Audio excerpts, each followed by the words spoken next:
Excuse me, আপনি কি কোনো প্রবলেমে পড়েছেন? আপনাকে দেখে অনেক বিপদগ্রস্ত মনে হচ্ছে। আপনার কি কোনো সাহায্য দরকার? আরে আচ্ছা, কথা বলতে প্রবলেম কি বলেন আমাকে। আপনি আবার আমাকে বিরক্ত করতে এসেছেন। আপনি আপনি প্লিজ চলে যান, প্লিজ আপনি চলে যান। ওকে, আপনাকে দেখে অনেক বিপদগ্রস্ত মনে হচ্ছিল, তাই মনে হচ্ছিল আপনার কোনো সাহায্য দরকার। আর এই শহরে তো নানান ধরনের মানুষ থাকে, ভালো মানুষ খুঁজে পাওয়া খুব কঠিন। ঠিক আছে, আপনি সাবধানে থাকবেন।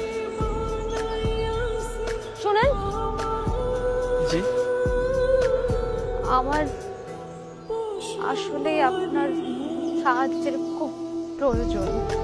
আচ্ছা, তো আপনি কোথায় যাবেন? জানি না, জানি না মানে? আমি আসলে বাসা থেকে পালিয়ে এসেছি।